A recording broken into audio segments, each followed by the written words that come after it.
Movie की शुरुआत होती है वर्ल्ड वॉर 2 के खत्म होने के कुछ वक्त बाद से। अभी दुनिया में खबर फैली है कि यूएसए के बाद रशिया के पास भी न्यूक्लियर टेक्नोलॉजी है। वर्ल्ड वॉर के बाद जर्मनी दो हिस्सों में बंट गया था, जिसकी एक तरफ यूएसए का कब्जा था और दूसरी तरफ रशिया का, और रशिया ने जर्मनी के बीच में एक दीवार बना दी थी। फिर हम देखते हैं नेपोलियन सोलो नाम के एक सीआईए एजेंट को, जो जर्मनी के उस हिस्से में आता है जहाँ रशिया का कब्जा है। चेकिंग करवाते समय उस पर किसी ने नजर रखी थी। सोलो वहाँ से एक गैराज में जाता है और वहाँ एक फीमेल मैकेनिक गैबी से मिलता है। गैबी के पिता हिटलर के सबसे खास रॉकेट साइंटिस्ट थे, जिनसे गैबी 18 सालों से नहीं मिली। लेकिन सोलो बताता है वॉर के बाद उसके पिता यूएसए के लिए काम कर रहे थे, लेकिन एक दिन अचानक वो गायब हो गए। सोलो उसके पिता की फोटो दिखाता है, जो एक हफ्ता पहले ही रोम में खींची गई थी। मतलब उसके पिता रोम में है और उनके पास ऐसी टेक्नोलॉजी की जानकारी है जिससे दुनिया खत्म हो सकती है, मतलब न्यूक्लियर बम की टेक्नोलॉजी। गैबी को उनका पता मालूम नहीं था, लेकिन उसके मामा को पता हो सकता है। उसके पिता नाजी नहीं थे, बल्कि नाजी उनसे जबरदस्ती काम कराते थे। इसीलिए सोलो उन्हें ढूंढने गैबी की मदद मांगता है और सोलो उसे दीवार की दूसरी तरफ भी लेकर जाएगा, क्योंकि उसके पास कुछ ही देर में रशियंस भी आने वाले हैं। गैबी बाहर देखती है, बाहर उस पर किसी ने नजर रखी थी। फिर गैबी कार लेकर बाहर निकलती है। सोलो पीछे की सीट पर छुपा हुआ था, उनका कोई पीछा कर रहा था। गैबी रेड लाइट पर रुकती है और वो आदमी उसके बाजू आकर रुकता है। मौका मिलते ही सोलो उसे शूट करता है और गैबी कार आगे भगाती है, लेकिन वो आदमी गोली से बच गया था। वो बहुत फुर्तीला है और ये सोलो भी समझ गया था। फिर दोनों कार के बीच एक चेस सीन होता है, लेकिन गैबी उसे चकमा देकर अपनी कार एक बस के पीछे छुपा देती है और वो आगे निकल जाता है। सोलो कार से उतर जाता है और गैबी को उस आदमी के वापस आने पर कार बस के पीछे छुपाने बोलता है। कुछ दूर जाने के बाद वो आदमी वापस आता है, लेकिन उसके वापस आते ही गैबी अपनी कार बस के पीछे ले लेती है। लेकिन उसे कार की परछाई दिख जाती है और वो आगे जाने लगता है, लेकिन उसके आगे जाते ही सोलो बाहर आता है और उसे पीछे से ही शूट कर देता है और उसकी कार पलट जाती है। लेकिन वो आदमी अभी तक जिंदा था। फिर फ्लैशबैक में हमें दिखाया जाता है इस आदमी का नाम इलिया है और ये एक रशियन एजेंट है और उसे सोलो की इन्फॉर्मेशन दी जाती है। तो सोलो अमेरिकन आर्मी में था। हिटलर के हारने के बाद उसे पता लगा जंग के बाद के चोर बाजार में बहुत पैसा बनाया जा सकता है। उसने एंटिक चीजों को चुराना शुरू कर दिया। सोलो हर काम परफेक्ट प्लान बनाकर करता है। यूरोप में वो बहुत मशहूर हुआ, इतना कि अमेरिका को और 4 देशों के साथ मिलकर उसे पकड़ने के लिए एक स्पेशल ग्रुप बनाना पड़ा। लेकिन बहुत मुश्किल के बाद वो लोग सोलो को पकड़ पाए थे। लेकिन तब सीआईए की नजर सोलो पर पड़ी। उन्हें लगा सोलो की काबिलियत जेल में खत्म होने लायक नहीं है। अब तक सोलो सीआईए का सबसे काबिल और फायदेमंद एजेंट साबित हुआ है। सोलो कोई आम एजेंट नहीं है, बल्कि सबसे अलग है। कहानी प्रेजेंट टाइम में आती है और गैबी और सोलो वहाँ से निकलने लगते हैं। लेकिन तभी इलिया बाहर निकलता है और दूर से ही गैबी के कार के टायर को शूट कर देता है और उनका पीछा करने लगता है। सोलो पीछे देखता है तो इलिया अभी भी उनका पीछा कर रहा था। वो आगे आकर कार को रोकने की कोशिश कर रहा था। गैबी उसे गोली मारने बोलती है, क्योंकि वो सोलो के एकदम सामने था। लेकिन सोलो उससे काफी इम्प्रेस हुआ था। उसे इलिया को गोली मारना ठीक नहीं लग रहा था। फिर सोलो गैबी को एक पतली गली में गाड़ी मोड़ने बोलता है, जिसके आगे रास्ता नहीं था। लेकिन फिर भी सोलो उसे गाड़ी भगाने बोलता है, जिससे गाड़ी आगे जाकर 2 बिल्डिंग के बीच में फंस जाती है और उनके सामने ही बॉर्डर था। गैबी बोलती है कार के साथ वो दोनों भी फंस गए हैं और पुलिस भी आ रही है। लेकिन तभी सोलो उसके दरवाजे का कांच नीचे करता है, क्योंकि उस बिल्डिंग में एक खिड़की थी। वही गली के बाहर पुलिस भी पहुंच गई थी। वो इलिया को रोकती है, लेकिन इलिया उन्हें ही पीट कर आगे बढ़ता है। सोलो उसे आते हुए देख लेता है। सोलो और गैबी उस बिल्डिंग की छत पर आते हैं और दरवाजे को ब्लॉक कर देते हैं, क्योंकि दीवार की दूसरी तरफ एक ट्रक में सीआईए के एजेंट थे। वो एक स्टील वायर फायर करते हैं जो उस बिल्डिंग में अटकता है। लेकिन तभी सोलो देखता है इलिया दूसरे रास्ते से छत पर आ गया था। फिर सोलो और गैबी उस वायर पर स्विंग करने लगते हैं, लेकिन इलिया वहाँ भी उनका पीछा कर रहा था। दोनों सेफली दीवार की दूसरी तरफ पहुँचते हैं। उनके पहुँचते ही सोलो ट्रक को रिवर्स करवाता है और इलिया वही अटक जाता है और सोलो उस वायर को काट देता है और सोलो और गैबी सुरक्षित यूएसए के एरिया में आ जाते हैं और इलिया कुछ नहीं कर पाता। कुछ देर बाद सोलो को उसका बॉस बुलवाता है। उसने पता लगा लिया था कि गैबी के अंकल इटली में एक शिपिंग कंपनी में काम कर रहे हैं और उसने गैबी को सुरक्षित सीआईए के पास भी लेकर आ गया, तो उसका काम तो खत्म हो गया। लेकिन उसका बॉस उसे और आगे काम करने के लिए मजबूर करता है, क्योंकि उनके डील के मुताबिक सोलो की सर्विस खत्म होने में अभी 5 साल बचे हुए हैं और उसे पता है सोलो ऊपरी कमाई कैसे करता है। वो उसे कल सुबह 7 बजे बुलवाता है। सुबह सोलो अपने सीनियर के साथ एक जगह जगह जाता है। तभी वहाँ वही रशियन एजेंट इलिया आता है और दोनों एक दूसरे को देखते ही लड़ने लगते हैं। लेकिन थोड़ी देर बाद वहाँ इलिया का भी सीनियर आता है और दोनों लड़ना बंद करते हैं। फिर वो दोनों सीनियर उन्हें बताते हैं न्यूक्लियर बम की टेक्नोलॉजी में गैबी के पिता ने एक खोज की है जिससे कोई भी न्यूक्लियर बम बना सकता है। और उन्हें पता लगा है इटली की एक शिपिंग कंपनी जिसमें गैबी के अंकल एक बड़ी पोस्ट पर है, वो कंपनी असल में एक क्रिमिनल ऑर्गेनाइजेशन है जिसके संबंध नाजियों से है, क्योंकि उस कंपनी का फाउंडर एक फांसीवादी था और हिटलर का सपोर्टर था। उसका बेटा अलेक्जेंडर जो एक प्ले बॉय है, लेकिन उसकी बीवी विक्टोरिया मेन है, वही सारा बिजनेस और काम संभालती है। और सीआईए को लगता है गैबी के पिता के गायब होने के पीछे इन्हीं का हाथ है। अगर ये सच है तो विक्टोरिया के पास गैबी के पिता है, और अगर उन्होंने न्यूक्लियर बम बना लिया तो हर किसी के पास वो टेक्नोलॉजी होगी जिसके परिणाम पूरी दुनिया को भुगतना पड़ सकता है। इसीलिए इस मिशन में रशिया और यूएस को साथ में काम करना होगा, मतलब सोलो और इलिया को। उनका मिशन है गैबी के डैड और उनकी खोज को वहाँ से निकालना। उन्होंने अपनी सारी रिसर्च एक कंप्यूटर डिस्क में रखी होगी और जिसके पास वो डिस्क होगी वो दुनिया का सबसे शक्तिशाली देश होगा। सोलो का काम था विक्टोरिया और उसके हस्बैंड के करीब जाकर इंफॉर्मेशन निकालना, और इलिया और गैबी दोनों मंगेतर बनकर गैबी के अंकल से इंफॉर्मेशन निकालेंगे। फिर सभी उठकर चले जाते हैं ताकि दोनों आपस में बात कर सके। यहाँ इलिया सोलो का मजाक बनाता है कि वो एक चोर है और जेल से बचने के लिए वो सीआईए की गुलामी कर रहा है, लेकिन सोलो को इससे कुछ फर्क नहीं पड़ता। उसने इलिया के बारे में पता किया था। दरअसल उसके पिता पर गबन का इल्जाम लगा था और 9 साल की उम्र में उसे दौरे पड़ते थे, लेकिन वो उस बीमारी से बाहर आया और रशिया का बेहतरीन एजेंट बना। ये सुनने के बाद इलिया को गुस्सा आ जाता है और वो टेबल ही पलट देता है और सोलो उसे देखता रहता है। फिर सोलो गैबी को सब बताता है, लेकिन उसे यकीन ही नहीं होता कि यूएस और रशिया एक साथ काम कर रहे हैं। सोलो बोलता है वजह भी उतनी बड़ी है। तभी वह इलिया आता है और ये जानने के बाद कि उसे इलिया की मंगेतर बनना है, वो तुरंत मना करके बाहर चली जाती है। लेकिन सोलो उसे समझाता है कि उसे बस नाटक करना है। इलिया एक आर्किटेक्ट बनने का नाटक करेगा और वो उसकी मंगेतर होगी, और इसी बहाने से वो इलिया को अपने अंकल से मिलवाएगी। और सोलो एक एंटिक कलेक्टर बनकर जाने वाला था। दुकान के अंदर इलिया गैबी के लिए ड्रेस खरीद रहा था जो सोलो को पसंद नहीं आती, और दोनों वही बहस करने लगते हैं कि गैबी क्या पहनेगी। लेकिन तभी गैबी एक ड्रेस पहनकर आती है और सोलो वहाँ से चला जाता है। फिर इलिया उसे एक रिंग देता है जो उसे पहननी पड़ेगी क्योंकि उनकी सगाई जो हो चुकी है। फिर कहानी सीधा रोम इटली में मुड़ती है। सोलो होटल में चेकिंग करने जाता है जहाँ गैबी और इलिया ने पहले ही चेकिंग कर ली थी। सोलो देखता है 2 लोगों ने उन पर नजर रखी थी। बाहर इलिया और गैबी घूमने जाते हैं क्योंकि कोई भी नॉर्मल कपल ऐसा ही करता है। गैबी उससे उन सीढ़ियों के बारे में पूछती है क्योंकि वो एक आर्किटेक्ट बनने का नाटक कर रहा था, लेकिन सरप्राइजिंगली इलिया को उन सीढ़ियों की पूरी हिस्ट्री पता थी। लेकिन तभी वहाँ सोलो एक स्कूटर से आता है। पहले तो इलिया उस पर भड़कता है क्योंकि उन्हें साथ में नहीं दिखना चाहिए। सोलो बताता है कोई उन दोनों का पीछा कर रहा है, लेकिन इलिया ने भी उन्हें पहले ही देख लिया था। सोलो बताता है आगे वो उनका इंतजार कर रहे हैं। वो इलिया को परखने आए हैं कि कहीं वो रशियन जासूस तो नहीं, और अगर वो उससे उसका पर्स मांगे तो इलिया को उन्हें देना होगा और ऐसे प्रिटेंड करना होगा जैसे वो डर गया है। लेकिन इलिया उसे अपनी सलाह अपने पास रखने बोलकर गैबी को लेकर चला जाता है। लेकिन एक जगह वही दोनों उनका इंतजार कर रहे थे। वो चाकू दिखाकर उनसे इलिया का पर्स मांगते हैं। इलिया उन्हें पर्स दे देता है, लेकिन वो उसकी घड़ी और गैबी की रिंग भी मांगते हैं। गैबी रिंग दे देती है, लेकिन इलिया उन्हें घड़ी नहीं दे रहा था, जिस पर वो दोनों उसे थप्पड़ मार देते हैं, जिससे इलिया को गुस्सा आने लगता है। उसे एंगर मैनेजमेंट की प्रॉब्लम है, लेकिन गैबी उसे शांत करके उसे घड़ी देने बोलती है। इलिया उन्हें घड़ी दे देता है, लेकिन वो दोनों उस पर थूक देते हैं और हंसने लगते हैं। लेकिन इस बार इलिया से बर्दाश्त नहीं होता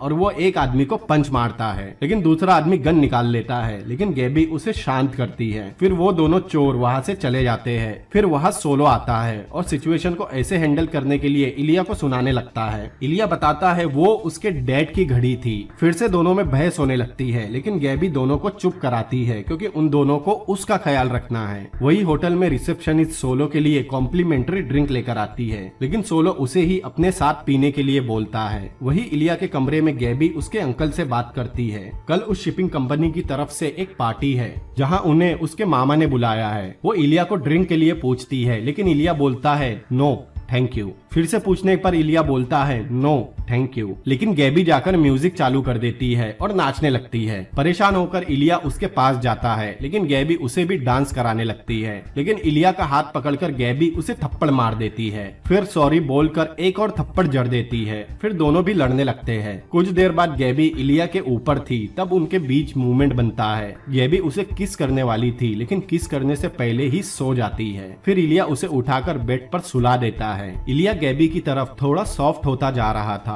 दूसरे दिन सुबह हम देखते हैं 5 मिनट बोलकर सोलो ने उस रिसेप्शनिस्ट के साथ रात भर यामाकाटा किया। तभी उसे घड़ी के पीछे रशियन मेड बग दिखाई देता है। फिर सोलो एक डिवाइस से चेक करने लगता है, उसे बहुत सारे बग मिलते हैं। फिर सोलो इलिया के कमरे के सामने जाता है और उसके बाहर आने पर एक एक बग उसकी तरफ फेंकते हुए बोलता है ये रशियन मेड है। इलिया उसे 1 मिनट रुकने बोलकर अंदर जाता है। फिर वापस आने पर उसके कमरे में लगे बग सोलो की तरफ फेंकते हुए बोलता है ये सब यूएस मेड है जो उसके कमरे में लगे थे। फिर सोलो उसकी टाई का मजाक बनाकर चला जाता है। फिर हम बाहर इलिया को देखते हैं और उसने अब टाई भी पहन ली। फिर बाहर गैबी आती है जो कल रात के लिए थोड़ा एम्बेरेस थी, लेकिन इलिया उसके लिए दूसरी रिंग लेकर आया था जो वो उसे पहना देता है। सोलो भी उस पार्टी में आता है और एक आदमी से टकराता है और उसका इनविटेशन कार्ड चुरा लेता है। फिर पार्टी के मेन एरिया में जाकर विक्टोरिया को देखता है। तभी वह एक गार्ड आकर उसका इनविटेशन कार्ड पूछता है। ना बताने पर वो सोलो को पंच मार देता है। फिर सोलो जेब से कार्ड निकालता है, इसीलिए माफी मांगने के लिए विक्टोरिया आती है और सोलो को उठाती है, लेकिन सोलो चक्कर आने का बहाना बनाकर उससे टकराता है। वही गैबी और इलिया भी पार्टी में पहुंचते हैं और गैबी के अंकल से मिलते हैं। पहले तो वो उन दोनों के मिलने के बारे में पूछते हैं, लेकिन बाद में रशियंस की नस्ल का मजाक बनाने लगते हैं, जिससे इलिया को बहुत गुस्सा आता है, लेकिन वो गुस्से को कंट्रोल करते हुए वहाँ से चला जाता है। दूसरी तरफ विक्टोरिया सोलो को एक औरत से मिलाती है।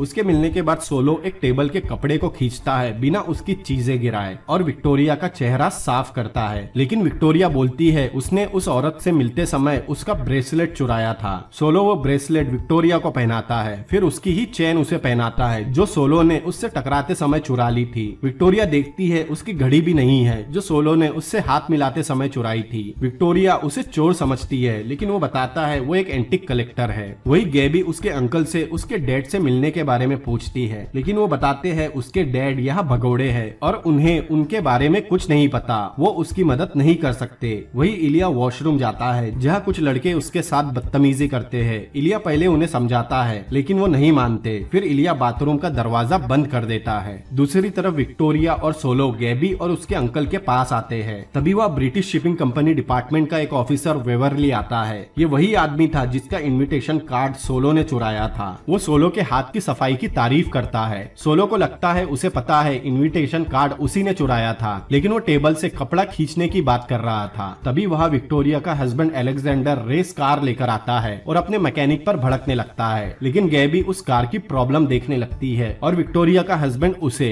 दूसरी तरफ सोलो विक्टोरिया को इम्प्रेस करने में लगा था और वो कामयाब भी होता है, क्योंकि विक्टोरिया उसे कल अपने ऑफिस में मिलने बुलाती है अकेले। इस तरह विक्टोरिया का हस्बैंड अलेक्जेंडर गैबी पर लाइन मार रहा था और उसे कल डिनर पर भी बुलवाता है, लेकिन तभी इलिया वहां आता है और गैबी को वहां से ले जाता है। अगले सीन में सोलो इलिया के कमरे में आता है जहां इलिया बहुत टाइम से बाथरूम में था। सोलो को पता लगा था उसने बाथरूम में कुछ लड़कों को पीट दिया। सोलो गैबी से विक्टोरिया के हस्बैंड के बारे में पूछता है। गैबी को वो पसंद आया था, जिस पर इलिया को जलन होती है। फिर इलिया सोलो को विक्टोरिया की कुछ फोटोज दिखाता है जो उसने पार्टी में खींची थी। वो फोटो स्पेशल लेंस से खींची गई थी। उसमें विक्टोरिया के हाथों पर एक लाइन आ रही थी। इसका मतलब 24 घंटे के अंदर विक्टोरिया किसी रेडियो एक्टिव मटेरियल के आसपास थी। इसका मतलब शायद उन लोगों ने न्यूक्लियर बम बना लिया है। सोलो उन फोटोज को लेकर चला जाता है। फिर हम देखते हैं सोलो चुपके से विक्टोरिया के वेयर हाउस की तरफ आता है। जैसे ही वो सिक्योरिटी केज के पास जाता है, सामने इलिया वहाँ पहले से था और वहाँ की लाइट भी चली जाती है जो इलिया ने ही काटी थी।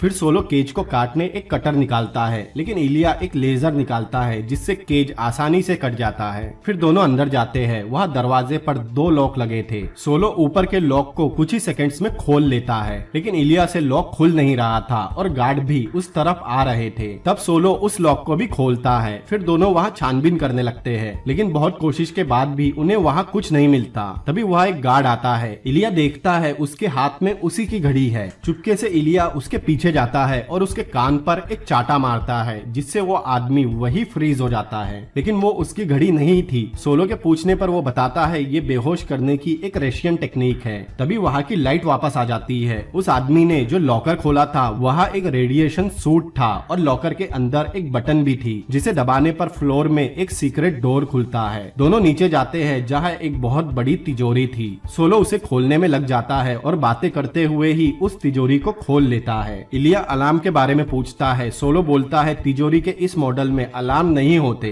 लेकिन तभी अलार्म बज जाता है। सोलो तुरंत अंदर जाकर देखता है, लेकिन अंदर कुछ नहीं था, बस खाली डिब्बे थे। दोनों ऊपर आते हैं जहाँ गार्ड उन पर गोलियां चलाने लगते हैं। दोनों एक जगह छुपते हैं। सामने ही खिड़की थी और बाहर समुद्र था। इलिया गोली मारकर खिड़की का कांच तोड़ता है और नीचे जंप मारता है और जोर से चिल्लाता है। उसे देखकर सोलो भी बाहर कूदता है और डेक पर गिरता है और वो भी जोर से चिल्लाता है। दोनों वहाँ से एक बोट में निकलते हैं। सिक्योरिटी एग्जिट गेट बंद कर देती है और कुछ लोग एक बोट से उन पर गोलियां चला रहे थे। वहाँ से बाहर निकलने के 3 गेट थे और तीनों ही बंद हो चुके थे। तभी सोलो पानी में गिर जाता है। इलिया को लगता है वो अभी तक उसके बाजू में ही खड़ा है, लेकिन सोलो किनारे पर आकर एक ट्रक में बैठ जाता है। ट्रक में उसे चाबी मिलती है, साथ ही ड्रिंक और सैंडविच भी। सोलो आराम से सैंडविच खाते हुए गाना सुनने लगता है और बाहर इलिया गुंडों से बच रहा था, लेकिन इलिया की बोट डूब जाती है और सोलो वहाँ से निकल जाता है। लेकिन पता नहीं वो क्या सोचता है, सोलो वो ट्रक सीधा गार्ड के बोट पर जंप कराता है। ट्रक के डूबने पर उसे इलिया पानी में दिख जाता है और सोलो उसे ऊपर लेकर आता है। मतलब सोलो ने उसकी जान बचाई।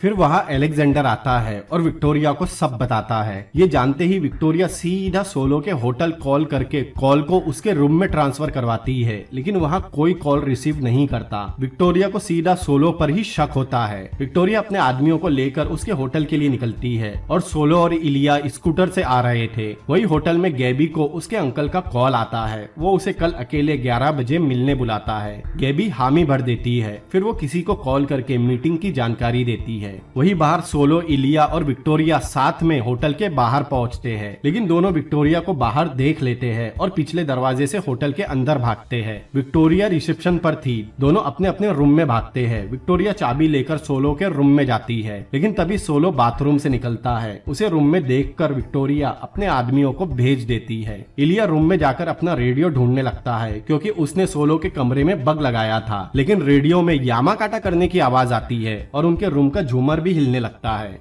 अगले दिन सुबह गैबी अपने अंकल से मिलने जाने वाली थी और सोलो विक्टोरिया के ऑफिस जाने वाला था, लेकिन इलिया को गैबी की फिक्र हो रही थी। तभी वह गैबी आती है, लेकिन उसका ट्रांसमीटर काम नहीं कर रहा था जो उसने अपनी थाइस पर लगा रखा था। तब सोलो बाहर जाता है और इलिया उसे ऑन करता है। तब दोनों के बीच में मूवमेंट बनने वाला था, लेकिन तभी सोलो वहाँ आ जाता है, क्योंकि उसके अंकल की गाड़ी उसे लेने आ गई थी। गैबी अपने अंकल के साथ चली जाती है। इलिया उसके पीछे ही था। दूसरी तरफ सोलो भी विक्टोरिया के ऑफिस पहुंचता है। गैबी का अंकल उसे अलेक्जेंडर के घर लेकर आता है। गैबी उससे मिलती है और वही झाड़ियों में इलिया उनकी बातें सुन रहा था। गैबी बिना समय गवाए अलेक्जेंडर को बोलती है उसे पता है उसके डैड उन लोगों के ही पास है। हम इलिया को देखते हैं जैसे उसे शॉक लगा हो। उसका अंकल किसी को कॉल करने जाता है और इलिया वहाँ से भाग जाता है। दूसरी तरफ सोलो विक्टोरिया के ऑफिस पहुँचता है, जहाँ विक्टोरिया फोन पे बात कर रही थी। वो सोलो को ड्रिंक लेने बोलती है। सोलो को समझ में आता है उसकी ड्रिंक में कुछ मिला हुआ है। तब विक्टोरिया उसे सोलो नाम से बुलाती है। उसे पता चल गया था सोलो अमेरिकी एजेंट है, लेकिन कैसे? विक्टोरिया बताती है ये उन्हें गैबी ने बताया है। फिर हमें फ्लैशबैक दिखाया जाता है। गैबी ने अलेक्जेंडर और अपने अंकल को बता दिया था कि सोलो और इलिया अमेरिकी और रशियन जासूस है। उसने बस उन दोनों का इस्तेमाल किया अपने डैड तक पहुंचने के लिए, और अभी इलिया उनकी बातें सुन रहा है क्योंकि उसके पैर में ट्रांसमीटर लगा है।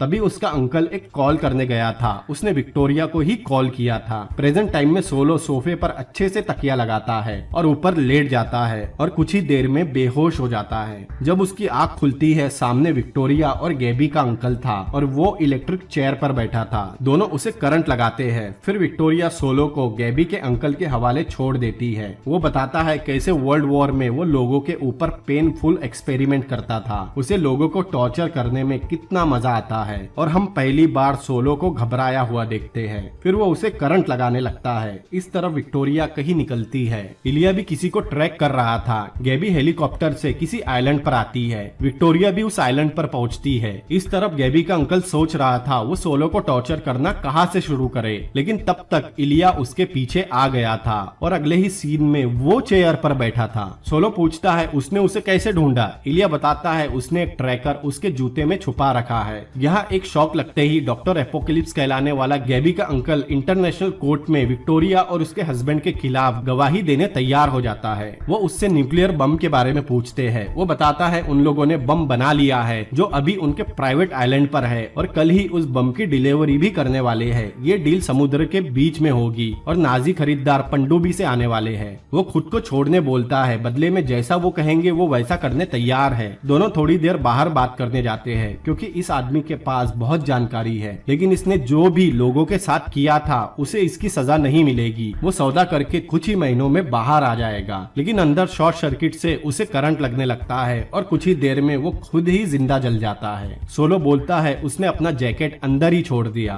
फिर दोनों किनारे की तरफ निकलते हैं क्योंकि किनारे पर उनके लिए एक हेलीकॉप्टर इंतजार कर रहा है। दूसरी तरफ गैबी उस आइलैंड पर पहुंचती है और अपने डैड से मिलती है। उसके डैड उसे छोड़ने के लिए माफी मांगते हैं, लेकिन गैबी उन्हें एक थप्पड़ मारती है। दरअसल उन दोनों पर अलेक्जेंडर ने नजर रखी थी। ये देखकर वो चला जाता है। किनारे पर पहुंचने पर उन दोनों को वही आदमी वेवरली रिसीव करता है जिसका सोलो ने इनविटेशन कार्ड चुराया था। दरअसल वेवरली ब्रिटिश इंटेलिजेंस का ऑफिसर था। फिर दोनों अपने अपने सीनियर से बात करते हैं। दोनों उन्हें एक ही ऑर्डर देते हैं कि उन्हें वो कंप्यूटर डिस्क और गैबी के डैड चाहिए और जरूरत पड़े तो वो सामने वाले को मार दे। फिर वेवरली आकर उन्हें बताता है उनके पास सिर्फ 14 घंटे है आइलैंड पर कब्जा करके बम हासिल करने और साइंटिस्ट को बचाने का, और साथ ही उन्हें उनके एजेंट को भी बाहर निकालना है। मतलब इसमें रशियन, यूएस के साथ ब्रिटिश भी शामिल है और वो ब्रिटिश एजेंट और कोई नहीं बल्कि गैबी है। वो ब्रिटेन की नागरिक नहीं है, फिर भी ब्रिटिश एजेंसी के लिए काम करती है। वो आगे बताता है वो गैबी तक बहुत पहले ही पहुंच गए थे। उन्हें पता था कभी न कभी उसके पिता के लिए कोई उससे मिलने जरूर आएगा, लेकिन ये दोनों आए। लेकिन इलिया बताता है गैबी ने उन्हें धोखा दिया है, लेकिन वो बताता है उसने ही गैबी को ऐसा करने के लिए बोला था। गैबी जानती थी इलिया एवरेज एजेंट से ज्यादा फास्ट है, वो आराम से वहाँ से निकल जाएगा, लेकिन अब गैबी खतरे में है। उन्हें उसे भी बचाना है और न्यूक्लियर बम भी डिस्ट्रॉय करना है जिसमें तीनों देश मिलकर काम करेंगे। वो अभी एक बहुत बड़े जहाज पर आते हैं। इस तरफ गैबी अपने पिता को उस बम को बेकार करने बोलती है जिसमें वो उनका साथ देगी। तभी वह विक्टोरिया भी पहुंचती है। गैबी के डैड काम करते समय उसे भी अपने साथ रखने बोलते हैं ताकि वो अच्छे से काम कर सके। विक्टोरिया मान जाती है। फिर दोनों बाप बेटी उस बम पर काम करने लगते हैं, लेकिन मौका मिलते ही उसके डैड बम का लेंस बदल देते हैं। तभी वह विक्टोरिया आती है और गैबी को पकड़ लेती है। उसे पता है दोनों उसके साथ गेम खेल रहे हैं। वो गार्ड को 30 मिनट में गैबी को मारने बोलती है अगर उसके पिता ने सही लेंस लगाकर बम रेडी नहीं किया तो। दूसरी तरफ जहाज पर सभी आइलैंड पर हमला करने का प्लान बनाते हैं और आइलैंड की तरफ निकलते हैं।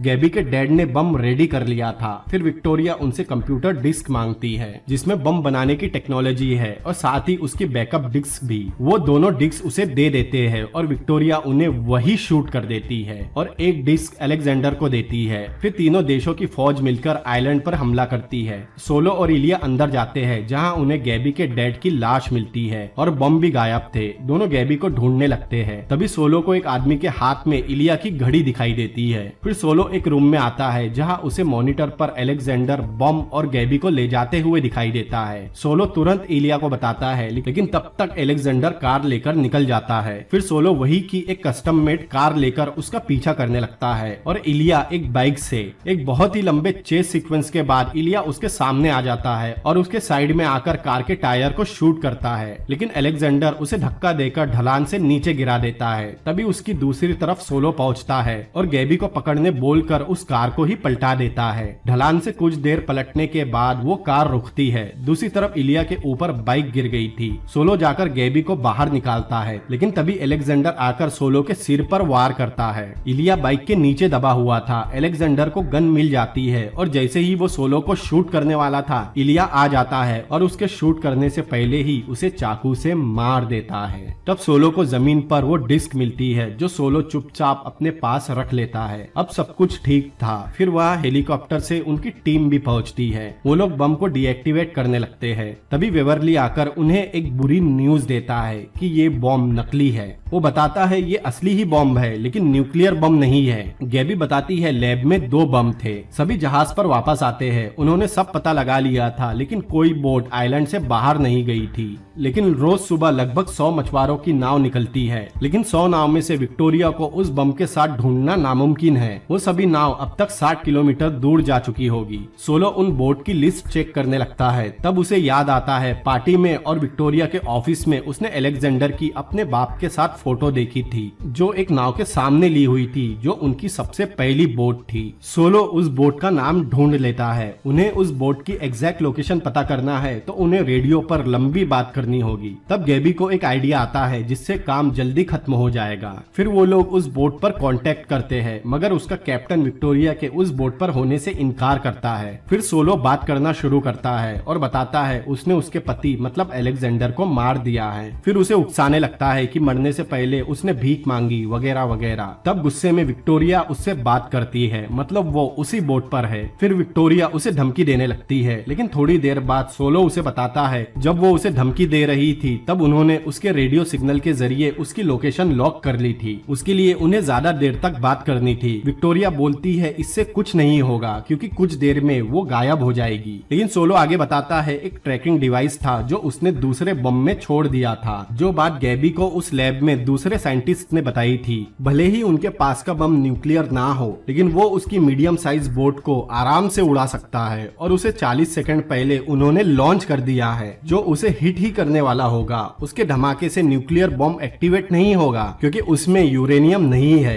अब उसके पास सिर्फ 15 सेकंड बचे हैं नाव से खुद को बचाने के लिए। तब विक्टोरिया ऊपर देखती है, वो बम उसके ऊपर आ गया था और उसके कुछ करने से पहले ही विक्टोरिया उस बोट के साथ ब्लास्ट हो जाती है। अगले दिन हम देखते हैं इलिया और गैबी इटली से जाने के लिए तैयारी कर रहे थे। गैबी इलिया से माफी मांगती है झूठ बोलने के लिए, फिर उसे रिंग वापस देती है। उसे बहुत पहले से पता था उस रिंग में ट्रैकर है, लेकिन इलिया उसे वो रिंग रखने बोलता है कभी उसे ढूंढने की जरूरत पड़ी तो। तब उन दोनों के बीच में मूवमेंट बनता है। जैसे ही वो किस करने वाले थे बीच में होटल का एम्प्लॉय आ जाता है। तभी इलिया को कॉल आता है। दूसरी तरफ उसका सीनियर था, लेकिन तब तक गैबी चली जाती है। उसका सीनियर कंप्यूटर डिस्क के बारे में पूछता है जिसमें उस बम की टेक्नोलॉजी है। इलिया को लगता है वो डिस्क विक्टोरिया के साथ डिस्ट्रॉय हो गई, लेकिन उसे पता लगा था वो डिस्क सोलो के पास है और जिसके पास वो डिस्क मतलब वो टेक्नोलॉजी है, वो देश दुनिया का सबसे पावरफुल देश होगा। वो इलिया को धमकी देता है अगर उसने सोलो को मार कर वो डिस्क नहीं लाई तो वो उसे भी उसके बाप के जैसे इल्जाम में फंसाकर जेल में डलवा देगा। पहले इलिया को बहुत गुस्सा आता है। वो अपने कमरे की पूरी चीजें तोड़ देता है, फिर गन लेकर सोलो के कमरे में जाता है। सोलो भी पैकिंग कर रहा था। इलिया को वहाँ वो डिस्क दिख जाती है और इलिया के बिहेवियर से सोलो भी सब समझ जाता है। वो भी अपनी गन निकाल लेता है। सोलो आईने में देखता है इलिया गन की तरफ हाथ बढ़ा रहा था। सोलो भी गन उठाता है और उसकी तरफ मुड़ता है और सोलो की तरफ कुछ चीज फेंकता है। वो इलिया के डैड की घड़ी थी। सोलो को पता है उन दोनों का असली मिशन उस डिस्क को लाना था और जरूरत पड़ने पर सामने वाले को मारना भी पड़े तो कोई बात नहीं। अगले सीन में हम देखते हैं दोनों बालकनी में है और उन दोनों ने उस डिस्क के डेटा को जला दिया। कुछ देर बाद वह वेवरली गैबी को लेकर आता है और उनके डिस्क के जलाने के आइडिया को बिल्कुल सही मानता है। फिर वो उन्हें बताता है उसने उन दोनों के सीनियर से बात कर ली है। उन्हें एक अगले मिशन के लिए इस्तांबुल जाना है और अब उनकी टीम का कोड नेम होगा अंकल। और तीनों की हैरानी के साथ ये मूवी यही खत्म होती है। तो दोस्तों कैसी लगी आपको ये मूवी मुझे कमेंट करके जरूर बताएं। और अगर ये मूवी आपको पसंद आई है तो इस वीडियो को लाइक करें, अपने दोस्तों के साथ शेयर करें और कमेंट जरूर करें। और ऐसी ही अमेजिंग मूवीज के एक्सप्लेनेशन देखने के लिए मेरे चैनल को सब्सक्राइब करें। तो मिलते हैं अगली बार किसी और अमेजिंग मूवी के एक्सप्लेनेशन में। Peace out.